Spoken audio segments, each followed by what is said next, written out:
नमस्कार मंडळी. आषाढी एकादशी म्हणजे विठ्ठल भक्तांसाठी श्रद्धा, भक्ती आणि उपवासाचा पवित्र दिवस. या दिवशी अनेक जण साधा, सात्विक आणि पचायला हलका आहार घेतात. आज आपण बनवणार आहोत उपवासासाठी अगदी परफेक्ट अशी वरईचा भात आणि बटाट्याची आमटी. कमी साहित्य, झटपट कृती आणि अप्रतिम चव. आपण सर्वात पहिले वरईचा भात बनवून घेणार आहोत आणि वरईचा भात बनवण्यासाठी एका कढईमध्ये वरई आपण भाजून घ्यायची आणि भाजून घेतल्यानंतर ती पाण्याने स्वच्छ धुवून घ्यायची आणि धुवून घेतल्यावरती ती निथळून एक साईडला ठेवून द्यायची. त्याच्यानंतर कढईमध्ये तेल घ्यायचं. आपण जे तेल घेतलं आहे ते शेंगदाण्याचं तेल घेतलेलं आहे. तुम्हाला हवं आहे तर तुम्ही तुपावरती सुद्धा हा वरईचा भात करू शकता. तेल गरम झालं की त्याच्यामध्ये हिरवी मिरची टाकायची, ती छान व्यवस्थित परतून घ्यायची. मिरची परतून झाल्यावरती आपण भिजवलेले जे वरईचे तांदूळ होते ते टाकणार आहोत. ते छान परतायचे. त्याच्यानंतर आपण शेंगदाण्याचं कूट आवडीप्रमाणे घालणार आहोत आणि ते व्यवस्थित मिक्स करून घ्यायचं कढईमध्ये. सगळं छान मिक्स झाल्यानंतर आपण चवीनुसार मीठ टाकणार आहोत. मीठ टाकून झाल्यानंतर गरम पाणी टाकून वरईचा भात शिजवून घ्यायचा आहे. पाणी नीट टाकायचं कारण की वरई शिजायला थोडासा वेळ लागतो. वरई आपल्याला झाकण ठेवून शिजवून घ्यायची आहे. एक साईडला वरईचा भात शिजतोय तोपर्यंत आषाढी एकादशी निमित्त आपण विठ्ठल आणि रुक्मिणीची एक गोड कथा ऐकूया. तर असं म्हणतात की एकदा श्रीकृष्णांनी राधेचं नाव घेतलं. ते ऐकून रुक्मिणी रुसली आणि द्वारका सोडून दिंडी रवनात जाऊन तप करू लागली. मग रुक्मिणीचा रुसवा दूर करण्यासाठी श्रीकृष्ण तिच्या शोधात निघाले. वाटेत अनेक भक्तांना दर्शन देत ते पुढे जात राहिले.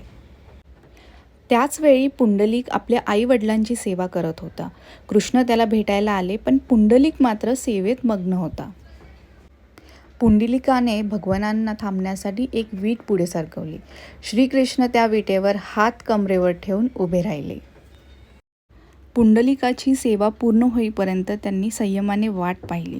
भक्ताच्या सेवाभावाने प्रसन्न होऊन ते तेथेच कायमचे विठ्ठल रूपात विराजमान झाले. नंतर रुक्मिणी देखील तिथे आली. भक्तांसाठी विठ्ठल आणि रुक्मिणी कायमचे पंढरपुरात विराजमान झाले. म्हणून आजही लाखो वारकरी विठ्ठल विठ्ठल जय हरी विठ्ठल म्हणत पंढरपूरची वारी करतात.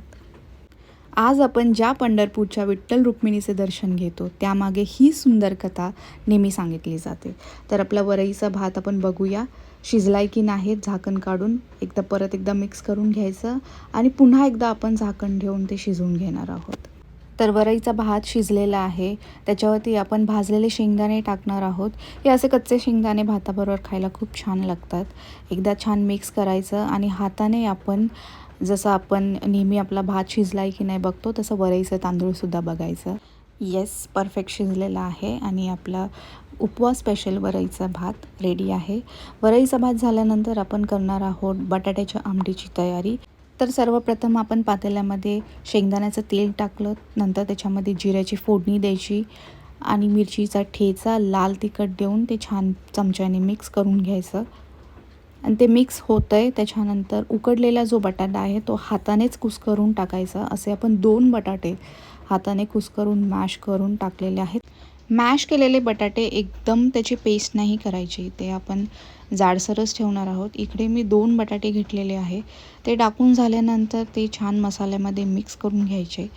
मिक्स करून झाल्यानंतर आपण आवश्यकतेनुसार त्याच्यामध्ये पाणी टाकणार आहोत. पाणी टाकून झाल्यावरती परत एकदा छान आमटी मिक्स करून घ्यायची चमच्याने आणि आवडीनुसार तुम्ही त्याच्यामध्ये शेंगदाण्याचं कूट टाकायचं, चवीनुसार मीठ टाकायचं आणि आमटीला एक उकळी येऊन द्यायची. या आमटीला ना वरती लाल कट येतो, तो कट आला की समजायचं आमटी रेडी आहे सर्विंगसाठी. तर मंडळी, उपवास स्पेशल रेसिपी तुम्हाला आवडली असेल तर चॅनलला लाईक, शेअर आणि सबस्क्राईब करायला विसरू नका. आषाढी एकादशीच्या तुम्हाला खूप खूप शुभेच्छा. रामकृष्ण हरी विठ्ठल विठ्ठल जय हरी विठ्ठल. पुन्हा एकदा भेटूया. धन्यवाद.